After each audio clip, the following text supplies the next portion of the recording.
Bismillahirrahmanirrahim. So today we are going to begin with chapter number 55 of chitin physiology, that is spinal cord, the motor functions and certain cord reflexes. First thing we need to know is the cross section of the spinal cord. So this is the cross section of the spinal cord. It has this central central gray matter and an exterior white matter, and you can see that in this central gray matter you also have this region which is known as the central canal. Now the spinal cord has a dorsal region and a ventral region. So this ventral region has this horn which is known as anterior horn, and this dorsal region has a horn which is known as the dorsal or the posterior horn. In between the region there is an intermediate horn as well in some areas, that is in the cervical region. So now we look at this portion, and this is the dorsal side, this is the ventral side. The dorsal horn also known as the sensory root, and it is receiving sensory information, whereas the ventral root, it is also known as the motor root, and this horn is known as the ventral or the motor horn, and the sensations which are going to come out of here are motor sensations, and there are two neurons of this which are known as the anterior motor neuron. Similarly, in the anterior horn we can also find the interneurons. Interneuron connect the sensory to the motor neuron, like this neuron which is connecting the sensory to the motor neuron. This is known as the interneuron. And now this one is the anterior motor neuron, which is going to innervate some muscles, certain muscles, the skeletal or any. So the posterior horn is sensory, whereas the anterior horn can have interneurons that are connections between sensory and motor, as well as the motor neurons. The motor neurons are further classified into alpha and gamma motor neurons. So now you should always remember that this is a skeletal muscle, and the fibers that are on the exterior, they are known as extrafusal skeletal muscles, and the fibers that are interior, they are known as intrafusal skeletal muscles. So now there is going to be difference innervation. Firstly, they are the alpha motor neurons. As I told you that the anterior or the motor neurons can be of two types. They can be alpha and they can be gamma. So alpha are A alpha motor neurons, which are 14 micrometers in diameter, and they are large. They are going to supply the large skeletal muscle fibers that are the extrafusal. So if this is your muscle fiber, so the fibers on the exterior, they are the extrafusal, and the alpha fibers or alpha motor neurons are only going to supply the extrafusal fibers. Similarly, the fibers on the interior, they are known as intrafusal. And we have another type of motor neuron which are known as the gamma motor neuron, which are only 5 micrometers. So you can see the difference, that alpha are large whereas gamma are small, so they are going to supply the small or the interior fibers which are known as the intrafusal fibers, and they are mainly going to supply this special sensory receptor which is known as the muscle spindle, which is located on the interior of the muscle fiber. So if we come to this diagram, so this exterior is going to be supplied by alpha motor fibers, whereas this muscle spindle, this is going to be supplied by the gamma motor fibers. So now we also have another type of neurons which are known as interneurons, and I told you that interneurons are going to connect the sensory with the motor. So this neuron which is on the interior, this is known as an interneuron. So it is located in sometimes the anterior horn or the intermediate areas. These interneurons, they are small, they are highly excitable, and they can fire 1500 times per second, and they have to synapse with the sensory neurons as well as with the motor neurons of the spinal cord, and that is how they produce an integrative function of the spinal cord. Now the neuronal circuits that can be found in the interneurons, they can be diverging, they can be converging, or they can be repetitive discharge. Let me show all that to you.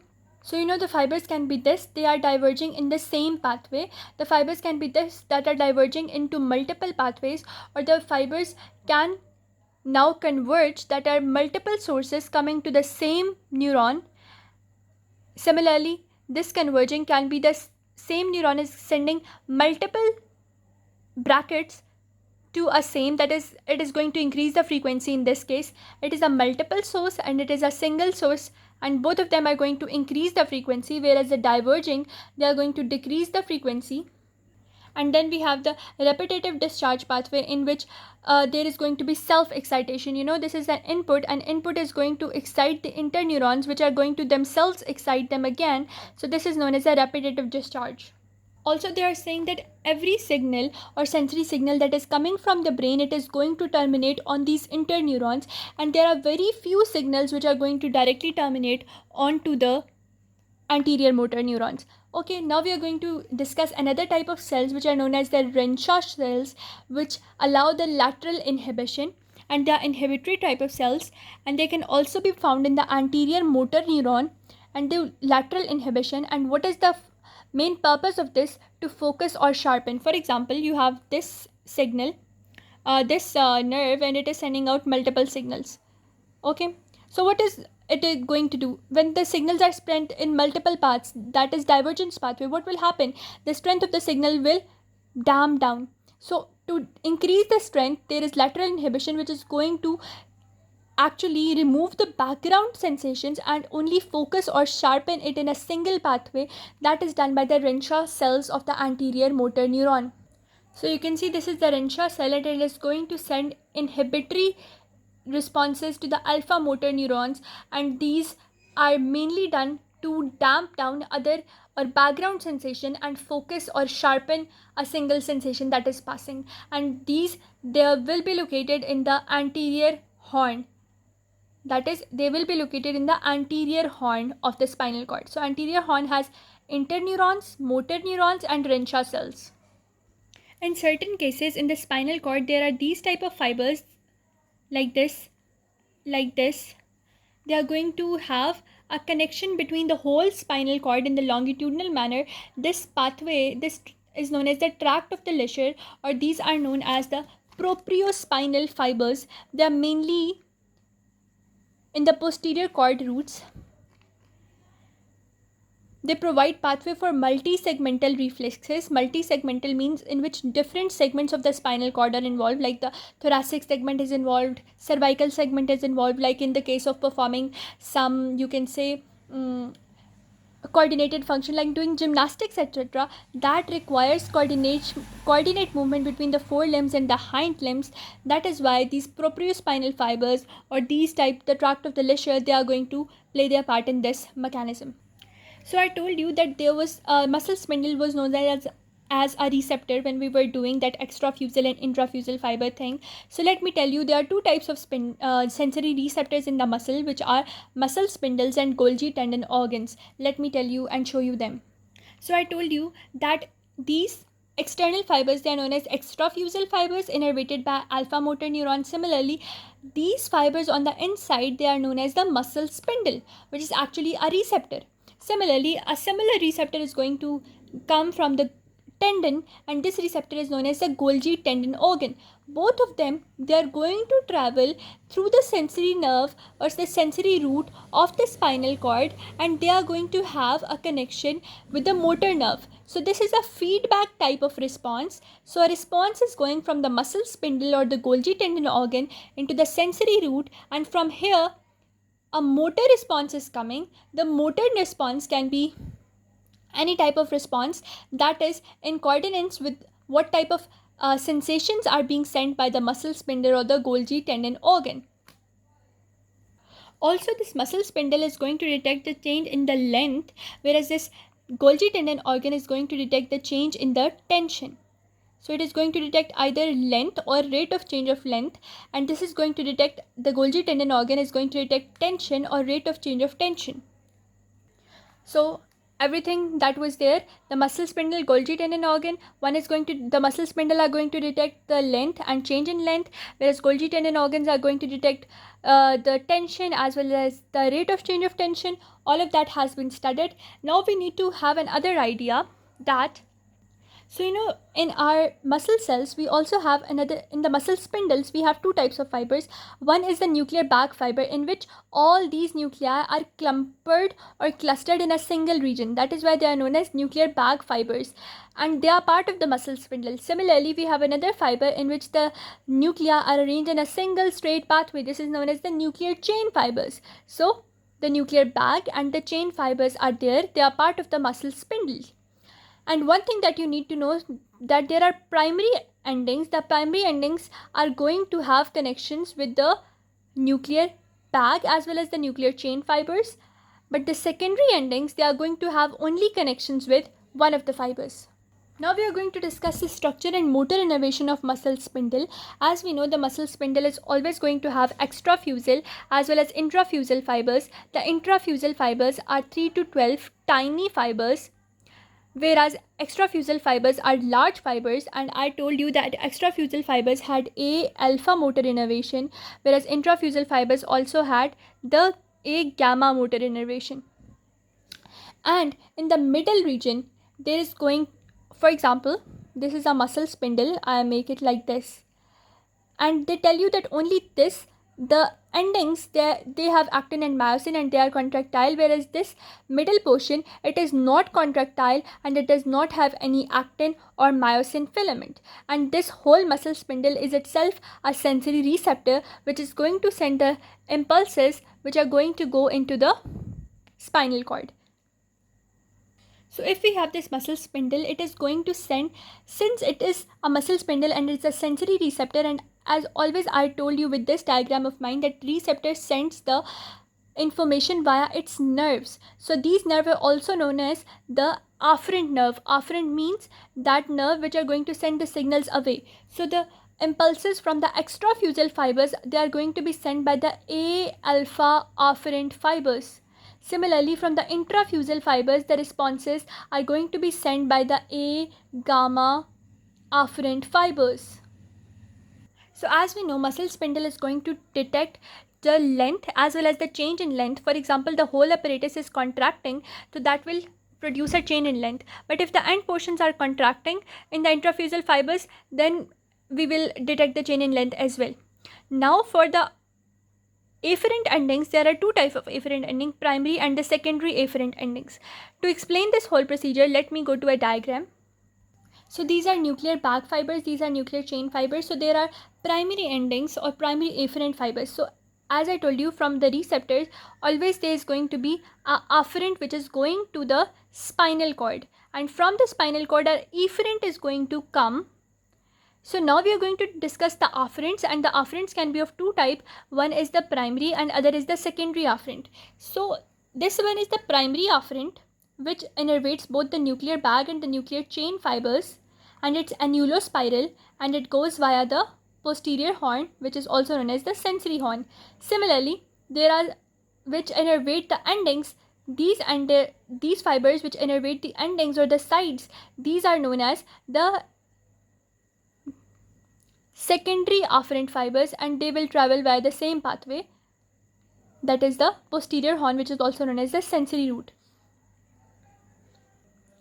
So primary afferent fibers, which are type 1A fibers, 17 micrometer, and they are annulospiral. They are having spiral and they are having a velocity of 70 to 100 meters per second. They are Golgi type 1A fibers. Similarly, secondary endings, which are only 8 micrometers. So you can see primary endings are larger, 17, whereas secondary endings are smaller, that is 8 micrometer. And they are type 2 fibers. That was type 1A. They are type 2 fibers. Now, divisions of the intrafusal fibers, we know that they are divided into nuclear bag and nuclear chain fibers as well. Now we are going to discuss the dynamic and static response. First, you need to know what is a dynamic and static response. So dynamic response means that if you are given a sudden jerk, whereas the static response means if you are given a steady jerk or it is a slow one. So fast and slow. And dynamic is going to be very steady type of reflex. So if you have a slow response, a static response, so both the primary and secondary endings are now going to be activated. So you can say the fibers, the afferent fibers, are now going to go from both the primary and the secondary endings, and this will be known as a static pathway.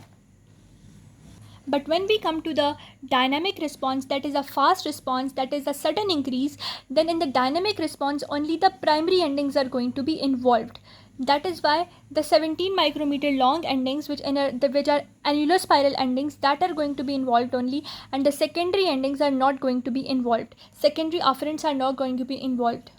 So in case of static response, afferents are going to be primary as well as secondary, so annular spiral as well as endings, whereas in the dynamic response, the afferent or the outgoing fibers or away-going fibers are only going to be the primary endings, only these annulospiral or 17 micrometer long endings. The 8 micrometer long ones will not be involved in the dynamic or the fast response. Now, as I told you, there were afferent fibers. So similarly, the fibers, when they go to the spinal cord, the another type of fibers, efferent fibers, are going to come from the spinal cord and they will innervate the muscle again, that the feedback response is going to come. And there are two types of response in that situation, gamma dynamic and gamma static fibers. Let me explain that to you. Now I told you that there were afferents and they were going and how the static and dynamic were different. But I told you that from the motor horn there are going to come the efferents, and efferents are what? Efferents are the outgoing fiber or the incoming fibers, you can say. And in this situation, you can say the efferents send toward the spinal cord, whereas the efferent, they come out from the spinal cord to back to the muscle. And these muscles, both of them are actually the same, but to show you the difference between dynamic and static, I have made them in a different way. So now what is going to happen? There are two types of gamma fibers. One is going to be gamma dynamic fibers and other one is going to be gamma static fibers. Okay, so these gamma dynamic fibers, they are going to go and they are going to only innervate the nuclear bag fibers, whereas the gamma static fibers, they are going to innervate the only gamma static fibers are only going to innervate the nuclear chain fibers. So this is the overview. That was in the afferent fibers, the primary and secondary ending both were involved in the static response, and the outgoing response, the response that it was receiving from the spinal cord, was only going to get to the chain fibers. Whereas in the dynamic sense, what happened? Only the primary endings were involved, and when the gamma dynamic ending came, they innervated the nuclear bag fibers only. So that is how we differentiate between static and dynamic type of responses. One is the slow one, other is the fast one. So with this mini type of thing, if you remember this, you are going to have a very clear concept about this whole thing.